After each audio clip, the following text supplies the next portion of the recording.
गुरुर्ब्रह्मा गुरुर्विष्णुः गुरुर्देवो महेश्वरः गुरुः साक्षात् परब्रह्म तस्मै श्री गुरवे नमः।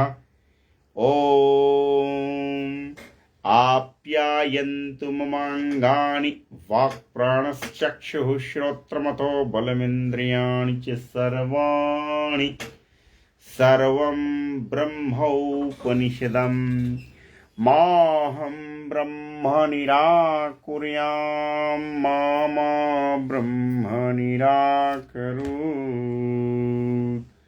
अनिराकरणमस्त्वनिराकरणं मेस्तु तदात्मनि निरते य उपनिषत्सु धर्मास्ते मयि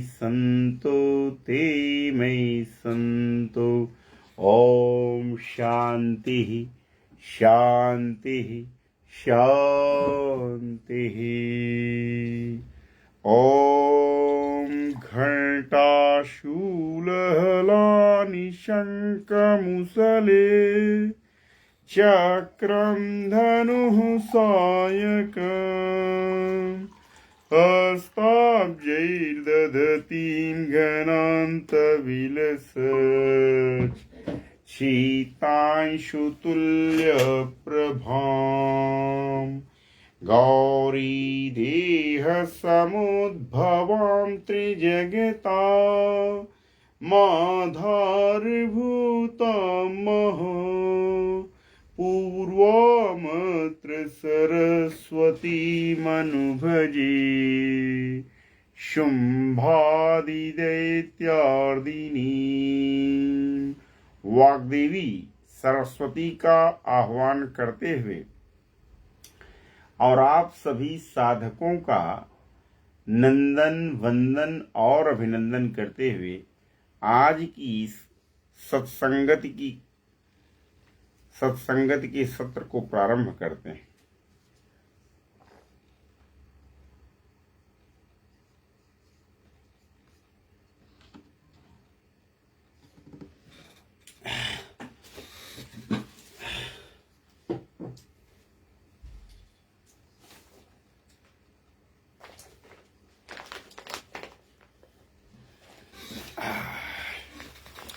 तो देखिए प्रिय साधकों, कल हम यहां पर थे कि एक राक्षसी थी, एक निश्चरी थी, जो कि जीव जंतु आकाश मार्ग में जो उड़ते थे उनकी परछाई को पकड़ लेती थी और इस तरह से गगनचर सभी जीवों को खा जाती थी।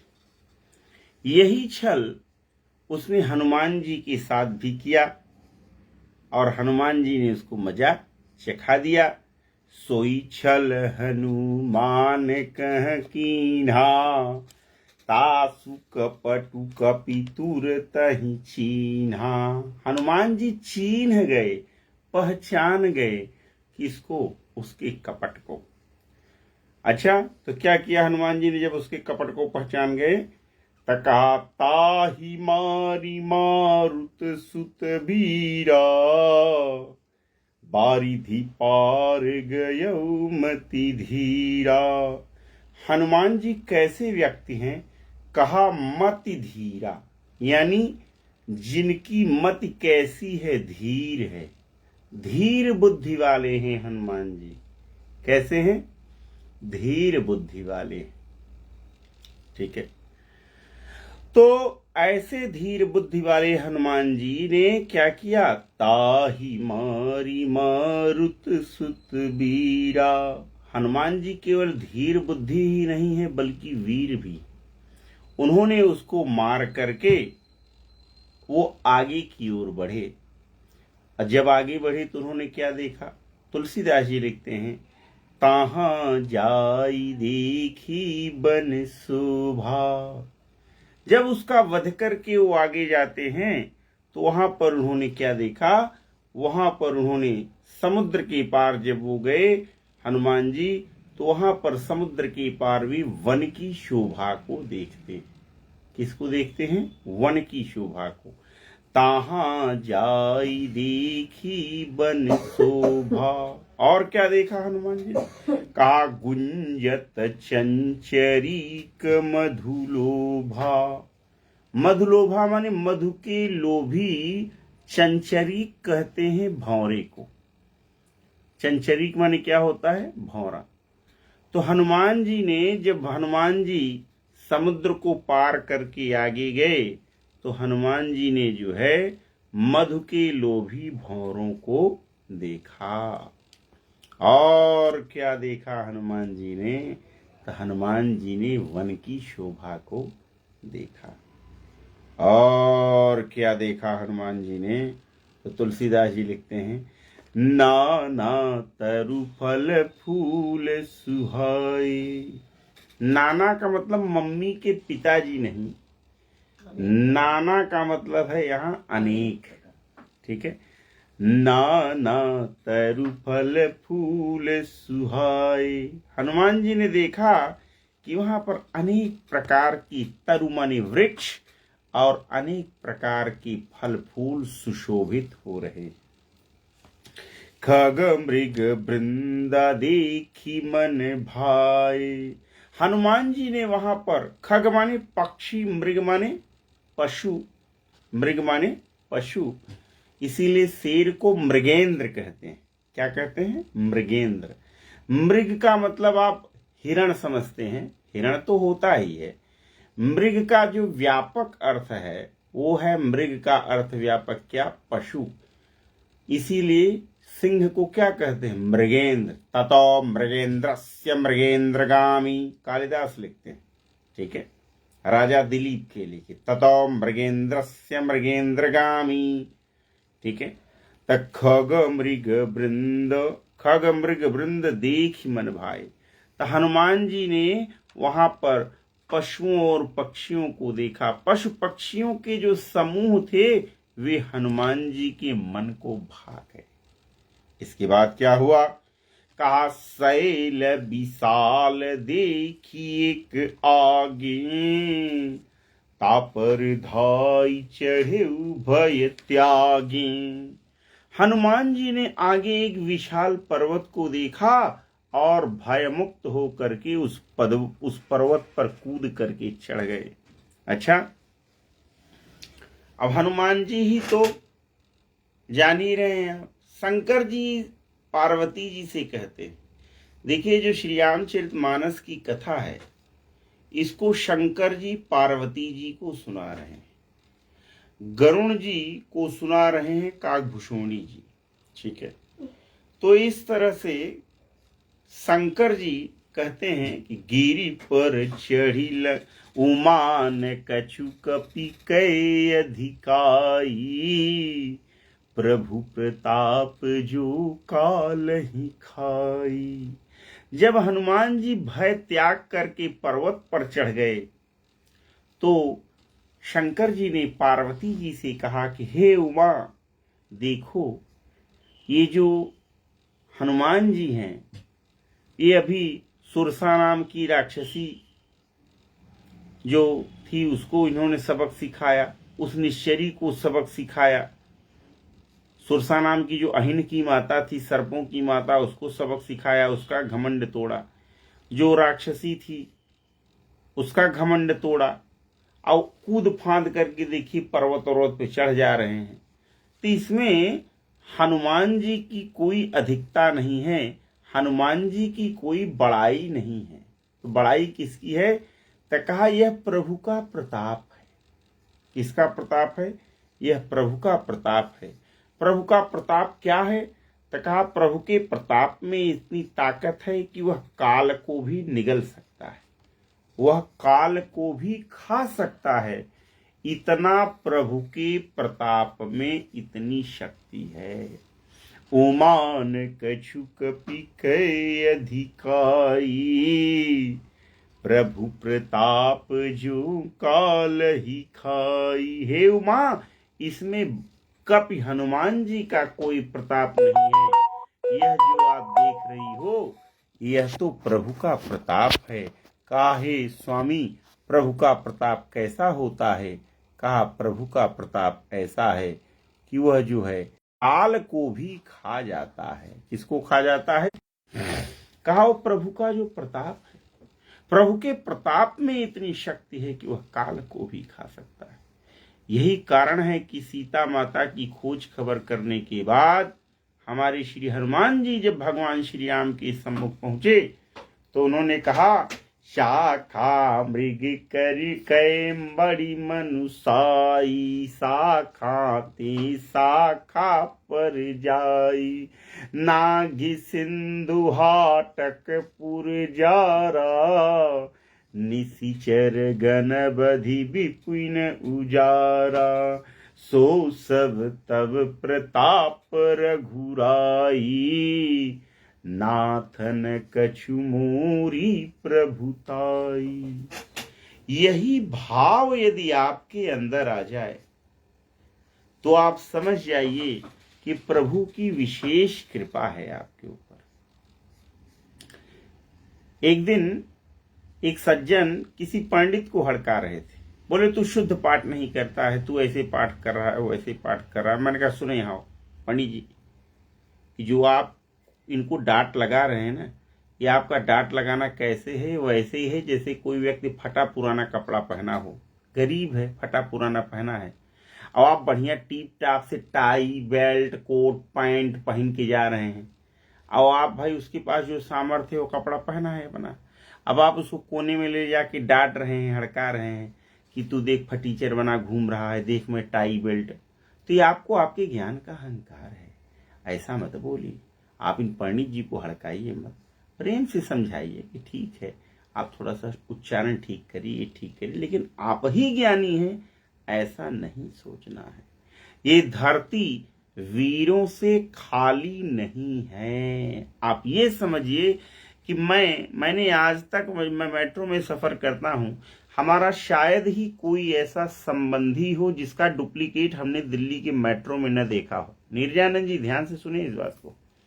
मैं क्या कह रहा हूं कि मेरा ऐसा शायद ही कोई संबंधी हो जिसका डुप्लीकेट कॉपी, निर्जानंद जी, सीताराम जी, मैं ये कह रहा हूं कि मैंने शायद ही ऐसा कोई मेरा रिश्तेदार हो जिसका डुप्लीकेट कॉपी मैंने दिल्ली की मेट्रो में न देखा हो। समझिए आप इस बात को। और ये भी नहीं कि समान उम्र का, मतलब ये हो सकता है कि वो उसकी उम्र 50 साल है तो उसके 20 साल पहले वाली फोटो का देख लूं, बचपन का देख लूं, कई बार तो समान उम्र का भी देख लेता हूं। तो जब कहते हैं कि ईश्वर जो है एक चेहरे के 7 लोग बनाता है पूरे विश्व में, तो आप कितने भी ज्ञानी हो, मानी हो, धनी हो, विज्ञानी हो, आप जैसे 7 पीस तो और बनाए होंगे, उसने बनाए होंगे कि नहीं बनाए होंगे। अब जब शक्ल में एक जैसे 7 लोग हो सकते हैं तो ज्ञान में भी एक जैसे 7 लोग हो सकते हैं। यानी अगर आप अपने को विद्वान समझते हैं तो आपके जैसे 7 लोग और भी विद्वान हो सकते हैं, कम से कम। अधिक से अधिक की तो बात ही छोड़ दीजिए। इसीलिए एक शेर है कि वो नादा है जो अपने को जहें काबिल समझते हैं, वो नादा है जो अपने को जहें काबिल समझते हैं, लियाकत मान ली जाती है मनवाई नहीं जाती, लियाकत मान ली जाती है मनवाई नहीं जाती। मतलब क्या है? मतलब जैसे मैं चारों तरफ कहूं घूम घूम के भैया मैं बहुत बड़ा विद्वान आदमी हूं, एक गले में जो है पट्टा लगा लूं, उसी में लिख दूं विद्वान, अब फंदा लगाए घूमूं मैं विद्वान हूं विद्वान हूं विद्वान, कोई नहीं मानेगा, कहे पागल हो गए। ठीक है, यदि मेरे अंदर विद्वत्ता होगी, यदि आपके अंदर विद्वत्ता होगी तो आपको किसी से कहने की आवश्यकता नहीं पड़ेगी कि आप विद्वान हैं। मुझे यह बात किसी से कहने की आवश्यकता नहीं पड़ेगी कि मैं विद्वान हूं। सोसाइटी, यह समाज अपने आप मोहर मार के दे देगा कि भैया फला व्यक्ति बहुत विद्वान है। ये समाज में ताकत होती है। आप देखिए शंकराचार्य के समर्थन में 2000 वकील जो है आ गए, समझ रहे हैं? तो ऐसे थोड़ी आ गए। सोचिए आज अगर न मिला होता जमानत तो हमें लगता है वकील बेचारे तोड़ फोड़ भी न कर देते क्या।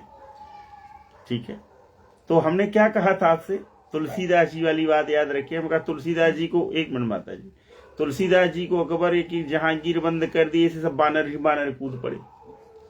यहाँ जो है बानर अभी नहीं कूदे हैं, शनिदेव की सेना, जो वकील लोग हैं सब शनिदेव के ही सेना है, हम तो यही मानते हैं। वकील पहुंच गए, वकील ही वकील पहुंच गए।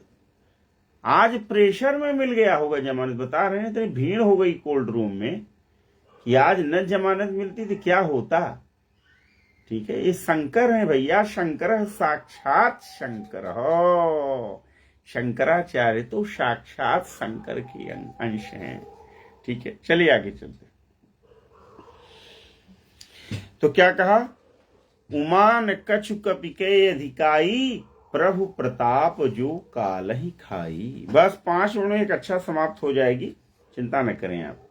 कहा, गिरी पर चढ़ी लंका ते ही देखी, कहीं न जात कहीं न जाई, अति दुर्ग बिसेखी। कहा, हनुमान जी उस पर्वत पर चढ़ गए और उस पर्वत पर चढ़ करके हनुमान जी ने लंका को देखा। कहीं न जाई अति दुर्ग बिसेखी। और वो लंका नगरी कैसी थी, साक्षात शंकर जी कह रहे हैं, तुलसीदास जी भी कह रहे हैं कि कहीं न जाई अति दुर्ग बिसेखी। उस दुर्ग की विशेषता तो कहीं ही नहीं जा रही है, इतना विशेष है वह दुर्ग। यानी लंका का जो किला है, ठीक है, वह कैसा है, बहुत बड़ा किला है, कुछ कहा नहीं जाता है। उसकी महिमा जितनी ही बखानी जाए उतनी ही कम है। अति उतंग जल निधि चहु पासा, कनक कूट कर परम प्रकाशा। अति उतंग, अति उतंग का मतलब वो जो किला है ना वो अत्यंत ऊंचा है, अति उतंग। और क्या है, कहा जल निधि चहु पासा, पास माने उसके पास चारों ओर, जल निधि चहु पासा, चहु पासा माने चारों ओर पास में उसके क्या है, समुद्र है। कनक कूट कर परम प्रकाशा, और सोने की परकोटे का परम प्रकाश फैला हुआ है। कोट का मतलब क्या है, चार दीवारी को कोट कहते हैं। कनक कूट कर परम प्रकाशा, और जो कनक कोट है यानी सोने की जो चार दीवारी है उसका परम प्रकाश लंका में छाया हुआ है। मंगल भवन अमंगल हारी, उमा सहित जेहि जपत पुरारी। मंगल भवन अमंगल हारी, द्रवहु सुदशरथ अजीर बिहारी। आज की कथा को हम यहीं तक रखते हैं, ठीक है, बाकी कथा कल होगी, समय ज्यादा हो गया है। आपको जो भी टेंशन हो रही थी, आपको एक बात बताता हूं, बस इतना आपको ध्यान रखना है। तुलसीदास जी का दोहा है, तुलसी भरोसे राम के, तुलसी भरोसे राम के, निर्भय हो के सोई। अनहोनी होनी नहीं, अनहोनी होनी नहीं, होनी हो तो होई। अनहोनी होनी नहीं, होनी हो तो होई। क्या मतलब है इसका, तुलसीदास जी कहते हैं कि देखो राम के भरोसे निर्भय होकर के सोना चाहिए, ठीक है। कहा क्यों, कहा क्योंकि जब आप राम के भरोसे निर्भय होकर के सोएंगे तो अनहोनी होनी नहीं। आपने चूंकि राम का भरोसा रखा है ना, तो अनहोनी आपके साथ हो नहीं सकती। होनी हो तो होए, और यदि होनी है तो हो जाए, कोई फिक्र नहीं है। क्यों, क्योंकि शाह का जो शाह उसका सर पे मेरे हाथ है। शाह का जो शाह उसका सर पे मेरे हाथ है। और दूसरी बात, गीता में भगवान श्री कृष्ण साक्षात कहते हैं, कौन्तेय प्रतिजानीहि न मे भक्त प्रणश्यति। हे अर्जुन, तुम क्यों कुछ जानो या न जानो, तुम इतना जरूर जानो कि मेरी भक्त का कभी नाश नहीं होता। समझ रहे हैं आप? मेरे भक्त का कभी भी नाश नहीं होता। कौन्तेय प्रतिजानीहि न मे भक्त प्रणश्यति। चलिए आज की सेशन को यहीं तक रखते हैं। बोलिए वृंदावन बिहारी लाल की जय। सीता माता रामचंद्र जी महाराज की जय। सीता माता की जय। लखन लाल की जय। वीर बजरंगबली हनुमान जी महाराज की जय। राजराजेश्वरी आदिशक्ति जगज्जननी माता पार्वती की जय। बाबा विश्वनाथ की जय। चारों शंकराचार्यों की जय। अपने अपने सद्गुरुओं की जय। अपनी अपनी माता पिता की जय। धर्म की जय हो। अधर्म का नाश हो। प्राणियों में सद्भावना हो। विश्व का कल्याण हो। गौ माता की जय हो। गौ हत्या बंद हो। सनातन धर्म की जय हो। भारत माता की जय हो। हर हर हर महादेव। काशी विश्वनाथ शंभो। गम्यताम पुनर्दर्शनाय। शुभरात्रि। कल फिर मिलेंगे। नमो नमः। जो साधक फेसबुक से जुड़े हुए हैं उनको बहुत बहुत धन्यवाद। जय मां विंध्यवासिनी। शुभरात्रि। Thank you so much. शुभरात्रि।